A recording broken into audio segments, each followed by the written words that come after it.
আজকে যার মাহফিলে এসেছি তিনি এই মাহফিল দুনিয়া থেকে যাওয়ার আগে সর্বশেষ এই মাহফিলটা এখান থেকে করে বলে কয়ে বিদায় নিয়েছিলেন। সুবহানাল্লাহ বলেন না। বাহরুল উলুম সৈয়দুল মুনাজিরিন হযরত শাহ সুফি মাওলানা এজেড এম শিহাবউদ্দিন খালেদ রাহমাতুল্লাহ আলাইহি, সুবহানাল্লাহ বলেন না। কেমন মানুষ ছিল উনার এক আশেক, এটা এখানকার নয়, পঞ্চগড়ের এক আশেক সব সময় ওনার দরবারে থাকতেন। সুবহানাল্লাহ বলবেন না। হঠাৎ করে তিনি বারবার আসতেন, পঞ্চগড় কিন্তু এখানে নয়, অনেক দূরে। দরবারে আসতেন, হঠাৎ করে এসে দেখলেন ওই দিন হুজুর কেবলা বড় পেরেশানির মধ্যে আছেন, জালালিয়াতের মধ্যে আছেন। হঠাৎ করে তার মধ্যে এক জজবা চলে আসলো। আসার পরে তিনি ড্রাইভারকে বললেন তাড়াতাড়ি গাড়ি বের করো। ড্রাইভার সঙ্গে সঙ্গে গাড়ি বের করলেন এবং ওই পঞ্চগড়ের মুরিদ সাথে গাড়িতে উঠে পড়লেন। রওনা দিচ্ছেন, কোন দিকে যাবে ড্রাইভারও চিনতেছে না, বলে এদিকে যাও ওইদিকে যাও। রোড হুজুর কেবলা নিজে দেখাচ্ছেন, শুধু দেখাচ্ছেন নয়, সেখানে গিয়ে দেখে ওনার এক আশেক, ওনার এক মুরিদ, তার একজন কন্যা সন্তান ইন্তেকাল করে উত্তর দক্ষিণ করে শোয়া রাখছে, আর পরিবারের সবাই কাঁদতেছে। এবং ওনার আব্বা ছিল হুজুর কেবলার বায়াত, এবং চোখের পানি ছেড়ে বলতেছে আমার মুর্শিদ যতক্ষণ আসবে না ততক্ষণ আমার মেয়ের কোনো দাফন কাফন হবে। এখন মলয় সুদূর বুদুর এত আসিল, এখনো আছে মলয় হয়তো গুণই বুঝে মাইয়াতরে রাখি দিলে কি হইব, বেশি নয় একটু তাড়াতাড়ি দাফন করি দাও। এখন এই বলে বলে বারবার ফতোয়া জারি করতেছে। হুজুর কেবলাকে মুখে বলা লাগে নাই, কারণ তিনি অন্তরের খবর জানে কি জানে না। আগে যাইয়া মোলের মেরগিদে হসুয়ার সুয়ার উগ্গ মসজিদে এক সুয়ারে কাফি মৌলবী দূর মসজিদে হতো বাস ইবি কি সুয়ার মারি দি। এক থাপ্পড়ে মৌলবী সেখান থেকে পালিয়ে গেল। সবাই বলতেছেন হুজুর এখন আমার মেয়ে মারা গিয়েছে। আমার হুজুর কিবলা তিনি বললেন যে কে বলেছে মারা গিয়েছে, আমার কাছে এক গ্লাস পানি নিয়ে আসো।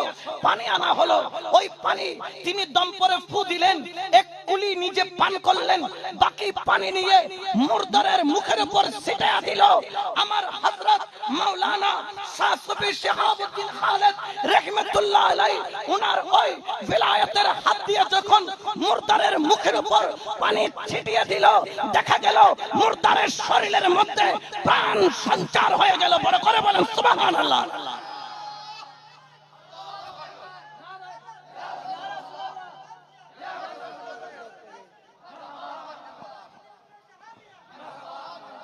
এই জন্য মানুষ দাবি করে এক জিনিস আর মানুষ প্রমাণ করা আরেক জিনিস। কারণ কি জানেন, আল ইনসানু সিররু ওয়া আনা সিররুহু, মানুষ হচ্ছে আল্লাহর রহস্য, আল্লাহ হচ্ছে মানুষের রহস্য। যারা এই রহস্য ভেদ করেছেন তারাই হলো ওলি আল্লাহ, আর যারা রহস্য ভেদ করে নাই তারা ওলি নামের কলঙ্ক। বলেন না ওলি নামের কলঙ্ক, ঠিক কি না? বাজারে জাপানি জিনিস, এই আইফোন বের হওয়ার সাথে সাথে, আইফোন 16 প্রো ম্যাক্স বের হওয়ার সাথে সাথে চাইনা কোম্পানিও নকল আইফোন বের করছে কিনা। একটার দাম হচ্ছে 2.5 লাখ আর একটার দাম হচ্ছে 5,000। দেখতে দুটোটা একই, কিন্তু one time use two time নকামাতো বা টু টাইম। একবার ব্যবহার করলে ওয়ান টাইম ইউজ করা যায়, টু টাইম ইউজ করার কোনো সুযোগ, জোরে বলেন না কোনো সুযোগ। এই জন্য বাবা মানুষের মতো মানুষ, এই জন্য শায়র বলেন মানুষ হইয়া মানুষ ধরো, হায়রে মানুষের সঙ্গ ছাড়ো, মানুষে হইয়া মানুষে ধরো, অমানুষের সঙ্গ ছাড়ো, মানুষে হইয়া মানুষে ধরো, অমানুষের সঙ্গ ছাড়ো, দিখাইয়া দিবে তোরে অমরপুরের বালাখানা, দিখাইয়া দিবে তোরে অমরপুরের বালাখানা। চলো যায় অমরপুরে, সবাই বলেন চলো যায় অমরপুরে, যে দেশে মানুষ মরে না, যেই দেশেতে বাস করিলে আজারাইলের, যেই দেশেতে বাস করিলে আজারাইলের, চলো যায় অমরপুরে সলাতুনিয়া।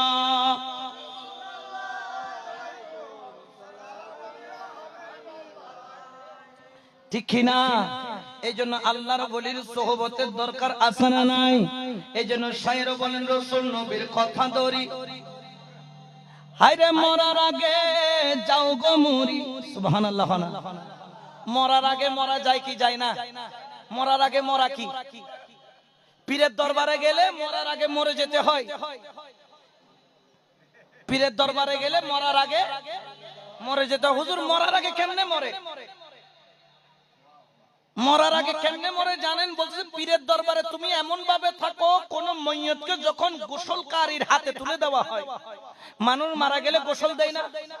জোরে বলেন না, দেয় কি দেয় না? আপনারা এখানে গোসল দিয়েছেন মানুষ, এরকম কেউ আছে? কেউ মুদ্দরকে গোসল দেওয়াইছেন কেউ আছে এখানে? হাত থাকলে একটু হাত তুলেন তো, যে মুদ্দরকে আমি গোসল দেওয়াইছি। হুজুর আপনি আছেন না? আপনি আছেন। আচ্ছা বলেন তো, মুদ্দরকে যখন গোসল দেওয়ান, মুদ্দর কি নিজে নিজে নড়তে পারে? আপনি ডান দিকে করলে ডান দিকে, বাম দিকে করলে বাম দিকে, বসাইলে বসে।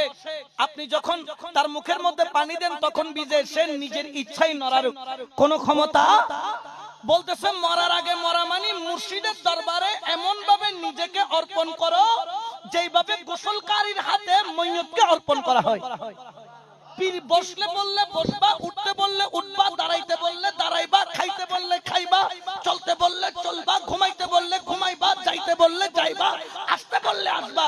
যে মুর্শিদের রঙে রাঙায়িত হয়, মুর্শিদের প্রেমে নিজেকে অর্পণ করে, তাকে বলা হয় ফানা ফি শেখ। বড় করে বলেন সুবহানাল্লাহ।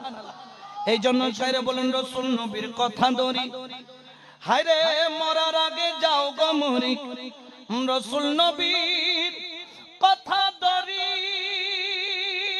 হায়রে মরার আগে যাও গো মরি, সাধন করো মুর্শিদ দরি, গুছে থাকে তোর মরণ খানা। সাধন কর তুই মুর্শিদ দরি, গুছে থাকে তোর মরণ খানা। চলো যায় অমরপুরে, চলো যায় অমরপুরে, যে দেশে মানুষ মরে না, যেই দেশেতে বাস করিলে আজারাইলের ভয় থাকে না, যেই দেশেতে বাস করিলে আজারাইলের ভয় থাকে না। চলো যায় অমরপুরে, সালাত নিয়া।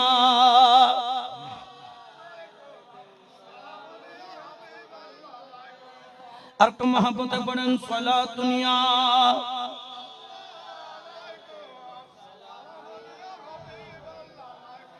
এই জন্য বাবা পীরের দরবারে কেমন ভাবে চলতে হয়, যেই রকম মাইয়ত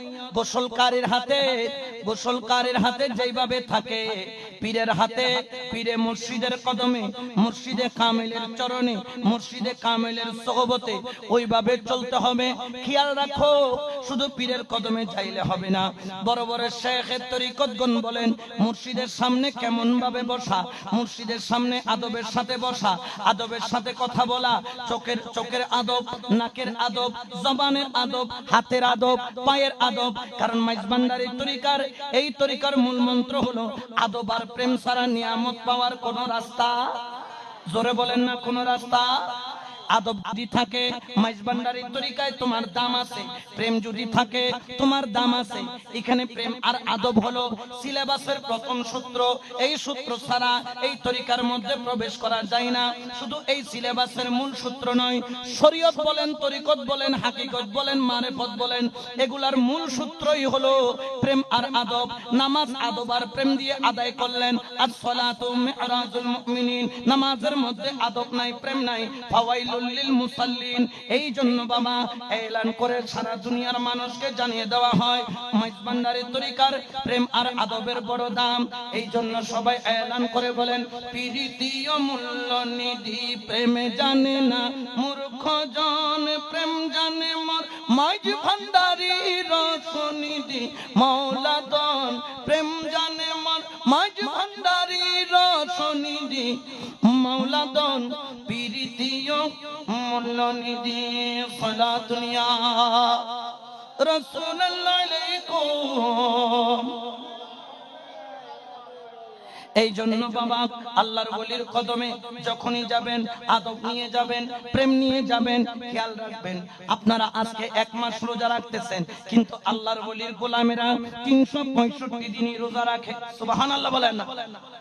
আমরা রোজা রাখি কয় মাস? 1 মাস বলেন না, কয় মাস? আর আল্লাহর ওলির গৌসুল আজম মাইজভান্ডারীর দরবারের বাগানের ফুলগুলা রোজা রাখে 300। জোরে বলেন না 300। আসলে আমরা রোজার অর্থ বুঝি নাই। আমরা এখন রোজা মানে যেটা বলতেছি ওইটা রোজা আমরা সঠিকভাবে ব্যাখ্যা করতে জানি নাই।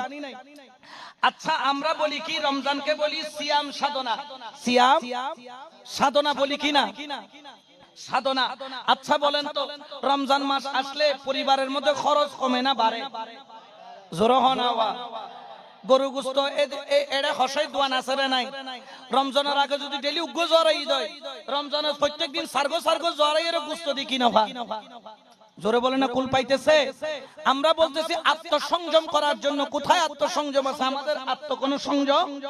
আচ্ছা আমি আপনাদেরকে একটা ওয়াকিয়া বলি, ভালো করে বুঝবেন, একটু খেয়াল করবেন, বুঝে আসে যাবে যে রোজার মূল কারণটা কি। পীরের দরবারে যে আসি, এটার আসার সাথে রোজারও একটা সম্পর্ক আছে। গৌসুল আজম মাইজ ভান্ডারী কেবলা আলমের কদমে, আল্লাহর ওলির কদমে যারা যায় তারা শুধু 30 দিন রোজাদার নয়, তারা 365 দিনের রোজাদার। যেমন ধরেন, আচ্ছা ধরেন আপনার এই বডিটা হলো একটা দেশ। বডিটা হলো কি? সবাই বলেন বডিটা হলো একটা। মনে মনে ধরি আমার বডি একটা দেশ। প্রত্যেক দেশের একটা রাজধানী আছে না নাই? আমাদের বাংলাদেশের রাজধানীর নাম কি? চট্টগ্রাম, নোয়াখালী, কুমিল্লা, নাম কি? ঢাকা। তাইলে এই দেশের রাজধানীর নাম কি? কলব। সুবহানাল্লাহ বলেন না। দেশের রাজধানীর নাম কি? কলব। তাহলে এই দেশের রাজধানী, যেমন 5ই আগস্ট একটা সরকার পরিবর্তন হয়েছে, ঢাকা পতন মানে পুরা দেশের পতন। যতক্ষণ ঢাকা পতন হয় নাই ততক্ষণ সারা বাংলাদেশের মধ্যে ওই দলকে কেউ পতন করতে পারে নাই। তাহলে রাজধানী পতন হলে সব পতন হয়ে যায়। আপনার দেহ যদি দেশ হয় তাহলে রাজধানীর নাম কি? সবাই বলতে হবে রাজধানীর নাম কি? কলব। এই কলব এটা দখল করার জন্য এখানে দুইটা দল আছে।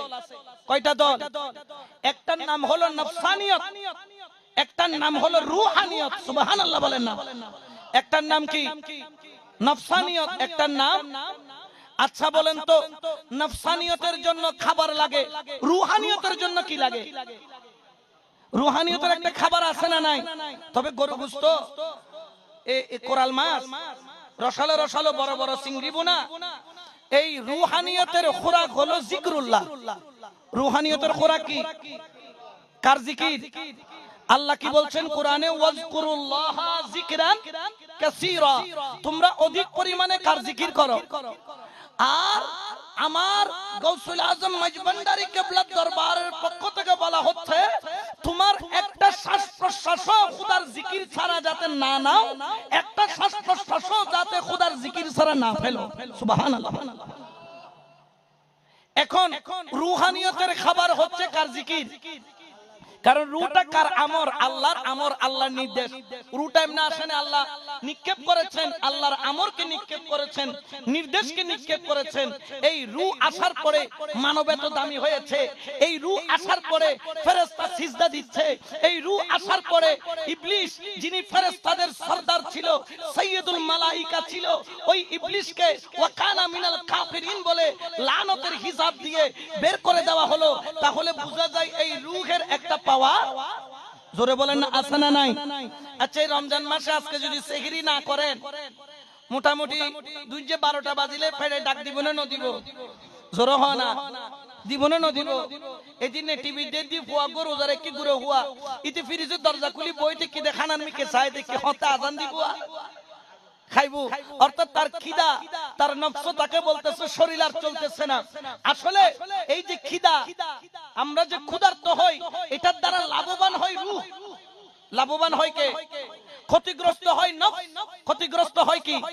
এগুলো একটু বুঝবেন, এগুলো তরিকতের কিছু তালিম। যেহেতু এটা তরিকতের মজলিস, এটা আপনারা না বুঝলে আপনারা বুঝবেন না যে রোজার মূল কাহিনীটা কি। আল্লাহ পাক কি বলেছেন? কুতিবা আলাইকুমুস সিয়াম কামা কুতিবা আলাল লাযিনা মিন ক্বাবলিকুম লাআল্লাকুম তাত্তাকুন, যাতে তোমরা মুত্তাকি হতে পারো। কিভাবে মুত্তাকি হব? নফসকে খুশি করে না রূহকে খুশি করে? কাকে খুশি করে? সবাই বলেন কাকে? খেয়াল রাখবেন নফসের খোরাক কি? নফস চলে যেমন কাম, ক্রোধ, লোভ, মোহ, মদ, মাৎসর্য। এগুলা নফসের হচ্ছে 6টা অস্ত্র। এই নফসের মূল জায়গা হলো খাবার দাবার। যেমন আমাদের মধ্যে যৌনতা আসে খাবার থেকে, আমাদের মধ্যে খাবারের থেকে, পানি থেকে, দুনিয়ার ফল ফলাদি থেকে আমাদের সব কিছু নফসানিয়তের পরিচালনা হয়।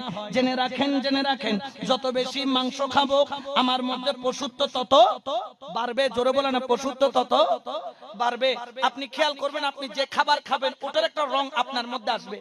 যেমন আপনি যদি ভাত খাওয়া বা মাংস খাওয়া বন্ধ করে দেন, প্রতিদিন আপনি আধা কেজি করে গরুর দুধ খান, দেখবেন যে আপনার চেহারা দুধ বর্ণ হয়ে যাবে।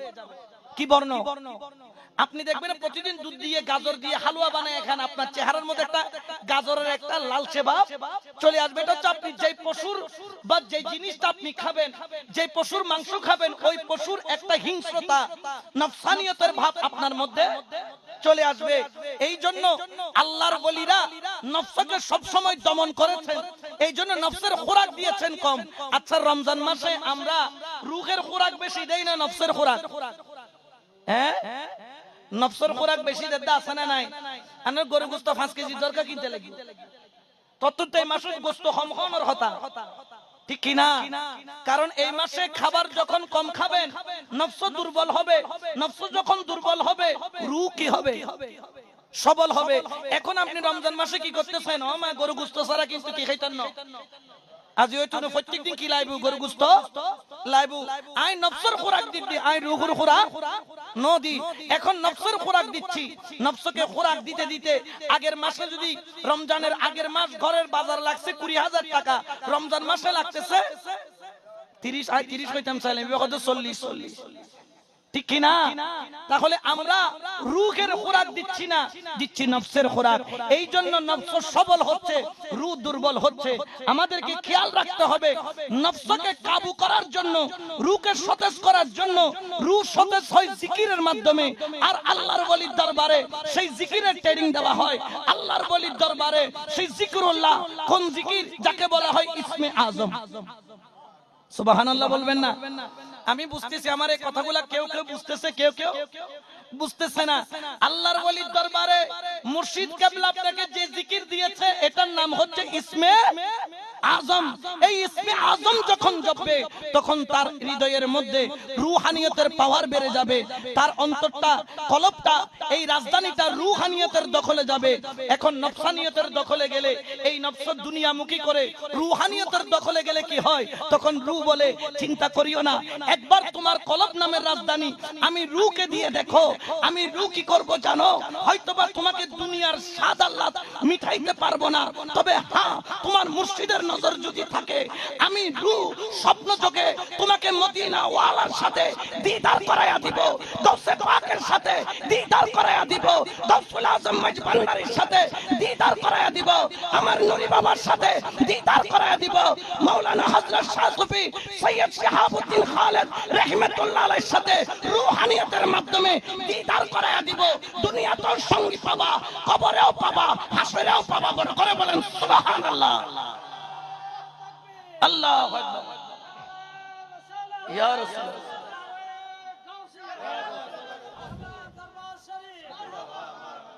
এই জন্য বাবা, এই রমজান মাসে আমরা তাজা করব নফসকে নাকি রূহকে? তাহলে রূহের খোরাক কি? জিকির বলেন না, রূহের খোরাক কি?